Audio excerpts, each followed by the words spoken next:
All right. Good evening, everyone. Welcome to the Tuesday, September 23rd, 2022 meeting of the Yellow Springs Planning Commission. I'm Frank Doden. I'll be chairing the meeting tonight. First thing we're going to do is, would the clerk call the roll, please? I would indeed. Did I hear you say the 23rd? I meant the 13th. Thank you. Sorry, Make September sure that we 13th. don't confuse our future viewers. I'm sure there will be many of them. Yep. All right, thanks. Doden. Here. Stiles. Here. Greene. Here. DeVore Leonard. Here. Zaremski. Here. Also present is Planning and Zoning Administrator Denise Swinger. Thank you very much.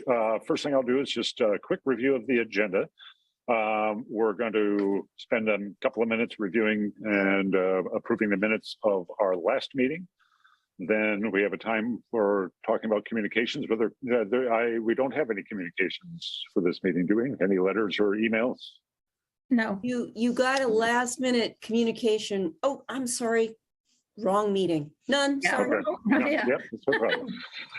We have then two we'll back-to-back meetings, right? We got BZA tomorrow night. Okay. Then council and committee reports. Gavin, is there going to be a council report tonight? Very brief, yes. Okay. And then we have a time for citizens' comments, and that's time for items that are not on tonight's agenda. Then we have one conditional use application public hearing, old business, new business, agenda planning, and adjournment. So it should be a fairly quick meeting tonight, I would imagine. So why don't we start by reviewing, if I can get the members of the Planning Commission to look at the minutes from our last meeting, which was on August 23rd, 2022. It's just 2 pages. Are there any additions or changes necessary for anything on page 1?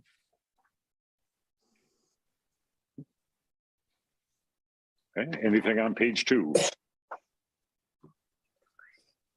Okay, I'll move that we approve the minutes. I second it. Okay, would the clerk call the roll, please? Greene. Yes. DeVore Leonard. Yes. Stiles. Yes. Zaremski. Yes. Doden. Yes. Thank you. All right.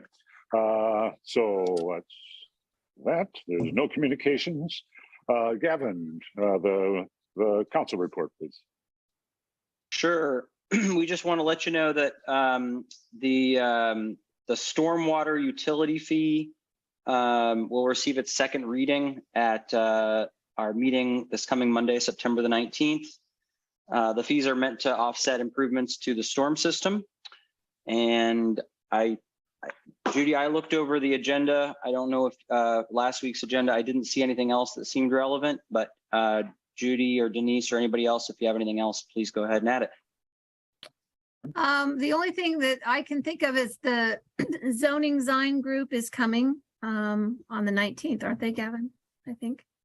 Yes, that'll be on the agenda. There's a presentation by, I think they call themselves Neighbors for More Neighbors on the 19th. And were you going to give us a link to the meeting, or do we have a link to the meeting if we wanted to be able to watch that?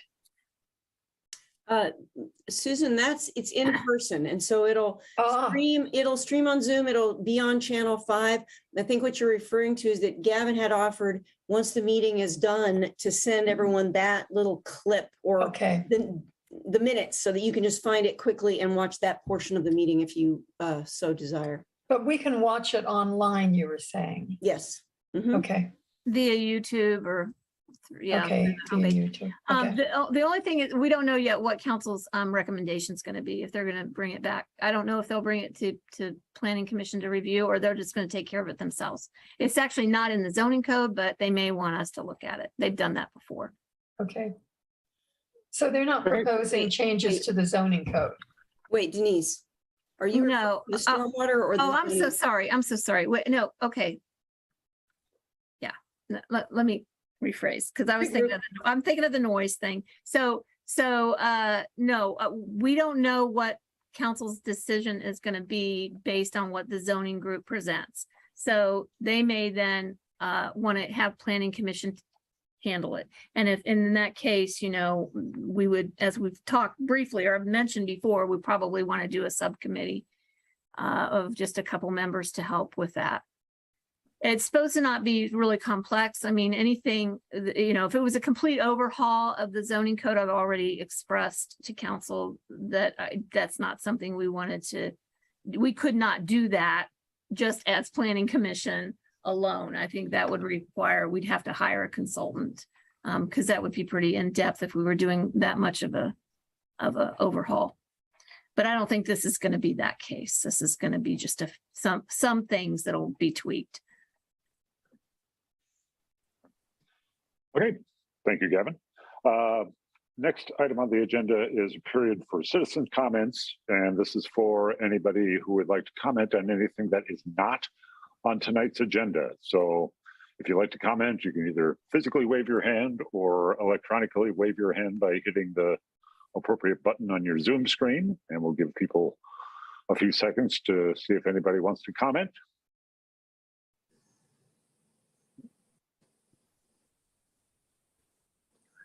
Not seeing anything. Are you seeing anything, Judy? Nothing. Okay, well, we'll then move on to the public hearing. We have a conditional use application for a transient guest lodge. Denise, would you like to Yeah. give us a staff report?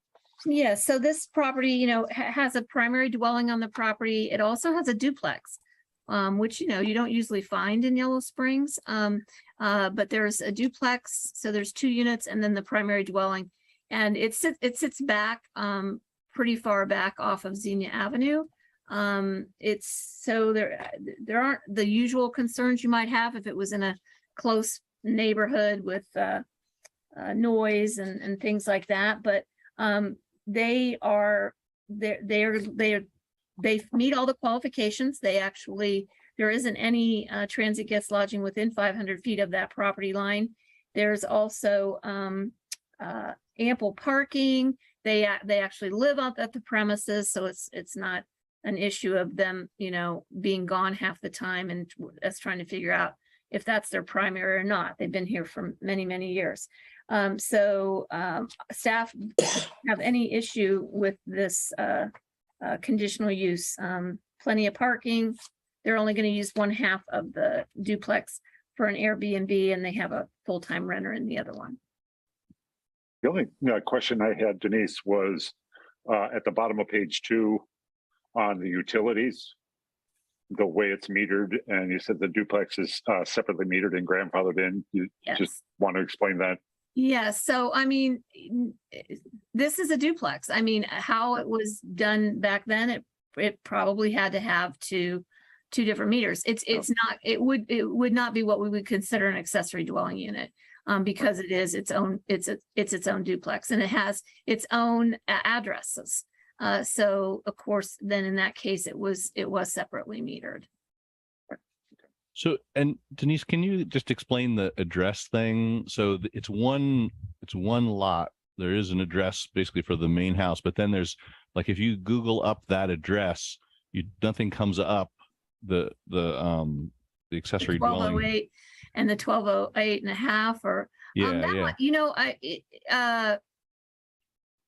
it's all, I mean, it comes up on our utilities. I don't know. I mean, maybe David can kind of give a historical perspective on that, but you're right. It is just one property, which is fine. You can still have separate addresses for it. So that must have been assigned many years ago with the post office. Okay. So it's more of a postal thing than it doesn't really signify. Right. So, I mean, like, for example, I'm the one that does the addressing for the village. So, in the case of like the Pocket Neighborhood Development, which was all one lot, the way that we did that with, and the way I was able to get Greene County to explain it, was that they treat it like a condo community where you would have one property and then each individual unit has their own address, own taxing information, and then they take the common areas and they divide that all up and everybody gets an equal share of that as well. So I would see this as no different. I mean, it's just one lot, but it has different units And so it was acceptable. It would still be acceptable today. It's just our code is different regarding more than one on a lot unless it's a pocket neighborhood development. Okay, thank you. Any other members of Planning Commission have any questions for Denise? I'm just curious that maybe it isn't pertinent to their request, but how's that property zoned? It's residential B. Okay, Moderate. which allows multiple units, right? Mm-hmm. Yeah, Yes. okay. Good question, though. I Well, mean, I yeah. would have thought it was RA, just be Yeah. by virtue of where it is, but it's But- not. It's actually But RA. not just like condos, but to me, it's sort of like that's the sort of how apartment buildings are set up, right? Mhm. Yeah. Mhm. All right. David, do you guys have anything you'd like to add or ask, or? It all seems pretty straightforward. Yeah, pretty straightforward. Like you said, it's been a duplex apartment with 2 units, and recently the tenant has moved out, and we decided instead of turning it over to another tenant, we would go with try an Airbnb and see how that worked for us. And we can, if it doesn't work, we don't like it, whatever, we can still, use it as an apartment again.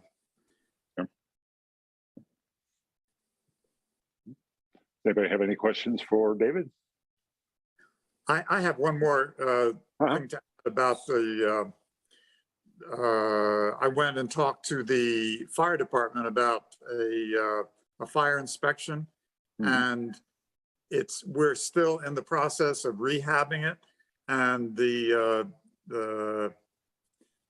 person from the fire department said that they had to wait until everything was done. All the rehab was done, furniture was in, I mean, just about ready to start renting it out. Okay.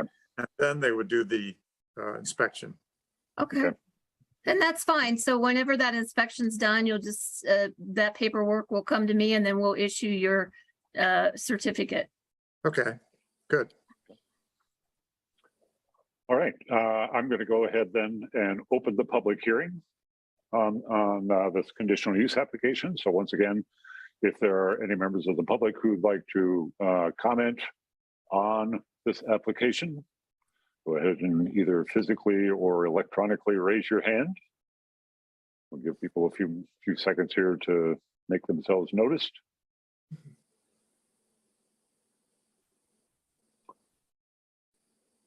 Not seeing anything. Seeing anything, Judy? Very quiet out here. Okay, so I'm going to go ahead and close the public hearing and then bring it back to the Planning Commission. Any last minute questions or concerns anybody has?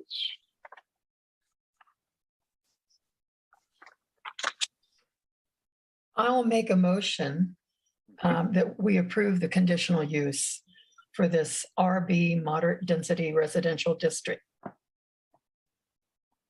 I'll second. No. Oh. Well, what I was going to say is, does the inspection, because I noticed that staff had recommended that we include as condition the inspection by the Miami Township Fire and Rescue. So you want that included in the motion? Yes. Yeah, I think it should be. That we have the inspection by the Miami Township Fire and Rescue. And I'll second that. Not quite following Robert's rules of order here, but I just wanted to make sure to get that properly stated. So any questions or concerns about the motion? Would the clerk call the roll, please? Yes, Greene, Yes. Stiles, Yes. DeVore Leonard, Yes. Zaremski, Yes, Doden. Yes. Thank you. Okay, good. Thank you, David, for coming. You're all set once your inspection's done. So, Thank you very much. We appreciate it. Thank Okay. you. Good Bye. luck. all right, we didn't have anything listed under old business. News business, noise ordinance update. Well, staff met today. It's going to come up to council at their next meeting. And like I said earlier, when I was confusing the two things, it's not under the zoning code, but it's possible that that council may ask planning commission to look at it. But they may just go ahead and decide to make some changes themselves. Okay. And But Denise. Yeah, are there's been complaints, and Judy really has gotten those letters directly to council about noise downtown. I'm sorry, Susan, what? No, that's okay. You had sent us a noise control, a sheet. It was really just a little over 1 page. And is that something that council is considering? Was that the noise ordinance itself? It was It just said noise control, and I think it was from another community. That, I'm waiting just a minute here to send you folks what's going to be the legislation. It's bouncing around a bit to Okay. see if there's any feedback after the meeting today. I know Officer Burge was involved in the meeting, and she had been out and was gonna give her input to the solicitor. So we should have a final version that's ready to go to council on Thursday. And it is my intention, if I don't space out, to also send it to all of Planning Commission. If for any reason you don't get that from me, it's just that same link on your YSO.com for the council packet. If you click it, you'll see that ordinance will be attached. Okay. But I do want to get it out to you folks to give it a look in case anyone feels strongly and wants to jump in on the meeting or write something up or do whatever you want to do. Yeah, I think the biggest change is that they're removing this noise control officer. Yeah. That was problematic. We couldn't. I think they had somebody trained many years ago. And it was expensive to send them where they had to send them. And then they ended up leaving the police force. And so then they didn't have anybody. And when I try to look at it, it was like somebody out of Washington State or something had the training. I think there may be somebody in St. Louis a little bit closer, but it was just impossible. And we do have a sound meter. We do have a calibration machine that we bought for it. And then the officers take that and they will, and they'll still do that. They'll still try to go and get a decibel level from where the complaint came from to see, if it is excessive. And so there has been some talk about putting the decibel table and keeping the decibel table. And this draft that you have doesn't show that, but there might be some language where they do keep some decibel level in there. That hasn't been finalized yet. I thought the draft, was very simple, but it didn't have like a decimal level.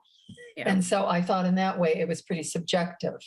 And that's exactly the words I used in the meeting today was this is going to be very subjective on the part of the officer. Yeah. And so it's nice if you have something that makes it objective. Yeah. I have a question because last meeting, I made mention that I'd be interested in being involved.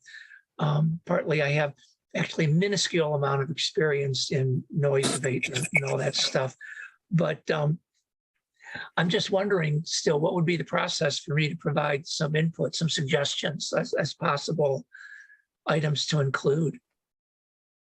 Well, Gary, if Planning Commission, if you as a group are fine with Gary kind of weighing in, it's that funny territory of you don't have to weigh in as a planning commission, but you do sort of have to say, Gary, if you want to weigh in on it as a citizen, we're fine with you doing that because he is a planning commission member. So you might want to just make sure that's okay with you all. And then I can send all of you this draft noise ordinance. I mean, there's really nothing wrong with it, as long as obviously it's a draft and it's not done yet.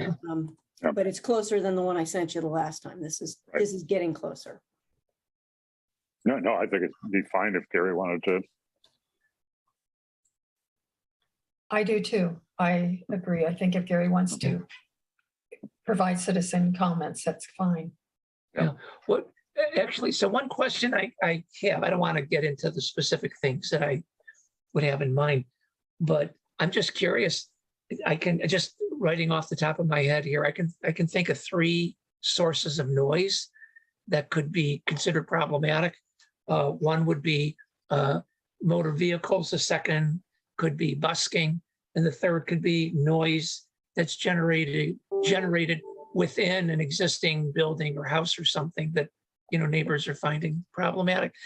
Does the noise ordinance differentiate between these different categories? Because there's different solutions for them or different problems. It's actually one of those that you bring up.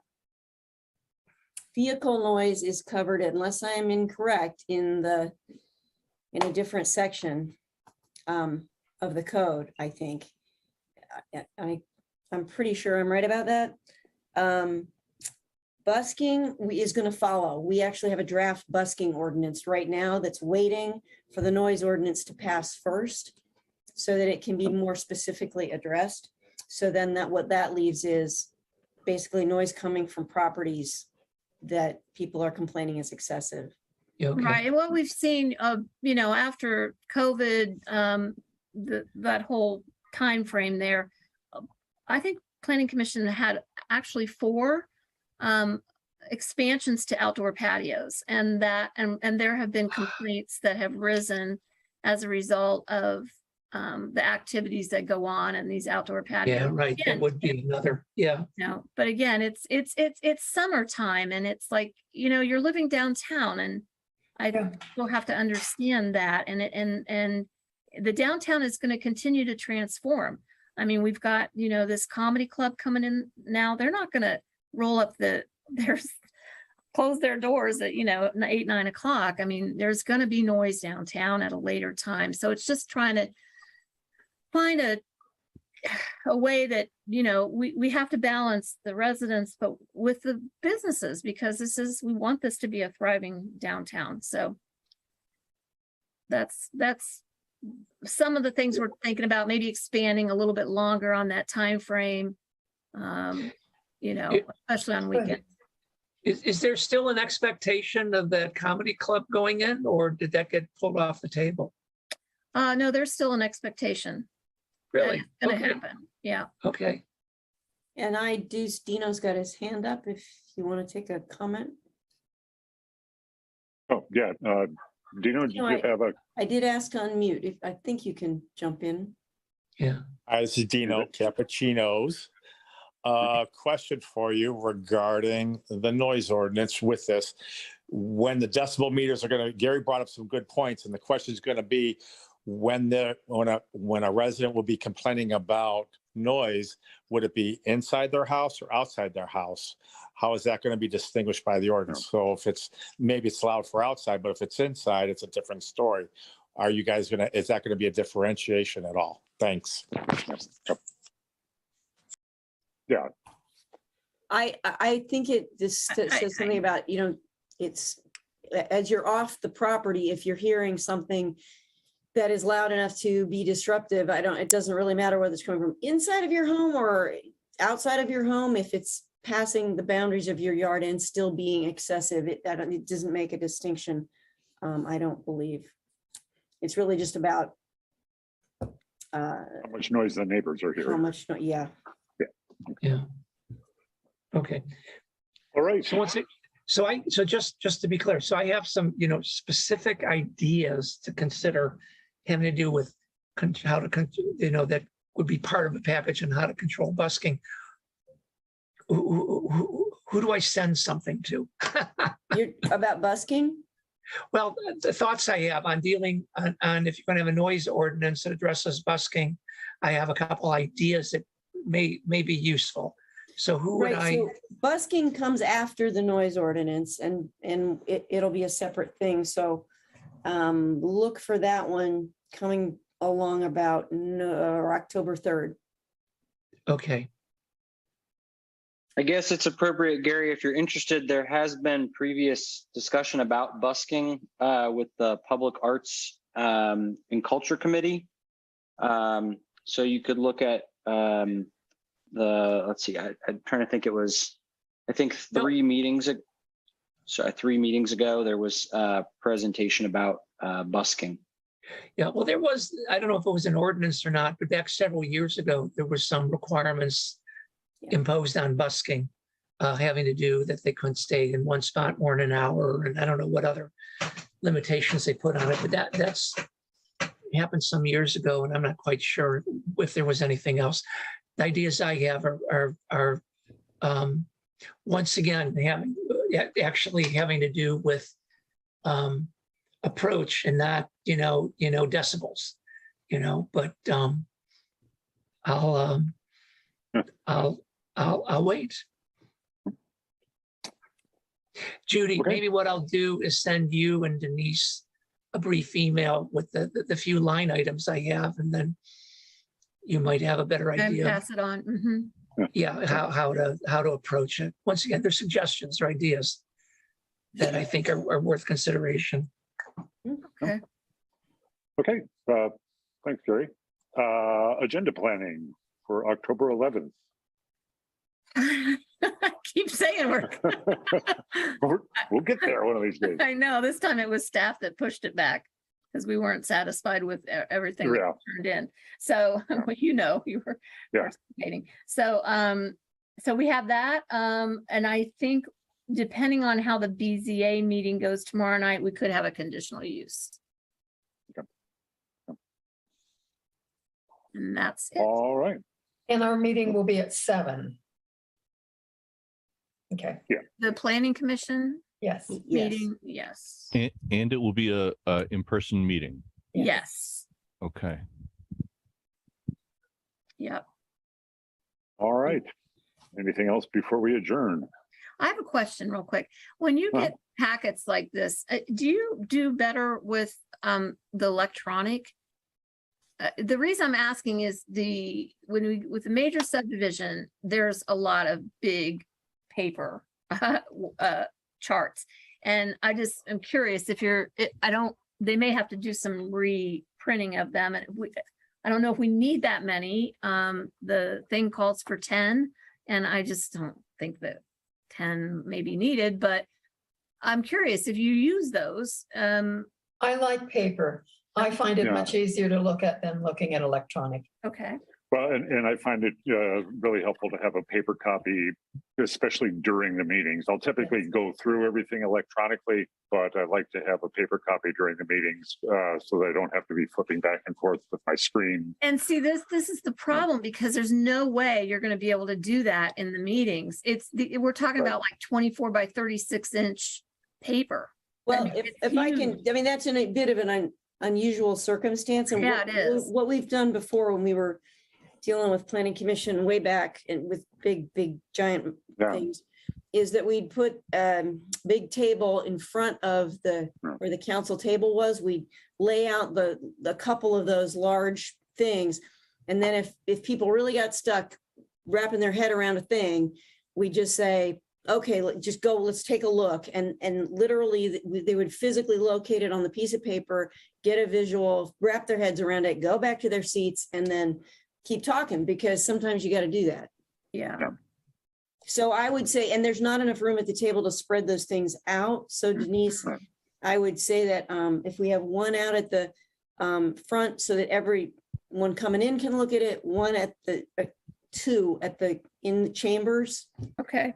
and then maybe one available in your office in case anyone comes by to look at one. But they're really unwieldy and very big, but they should be available. Yeah. And I expect, again, with a live meeting, that if necessary, those large scale charts can be put up on the screens. Yes, and I actually asked them to make sure that they reduce those so they can be, and they did. They sent a reduce one so that Judy can share, screen share it. Yeah. Yeah. Okay. All right. Anything else? Okay, I will move that we adjourn. I second. If there's no objections, we will consider this meeting adjourned. Thank you very much. Chances. Great. All right. Good night, Bye. everyone. Right. Good night. Thanks, everyone.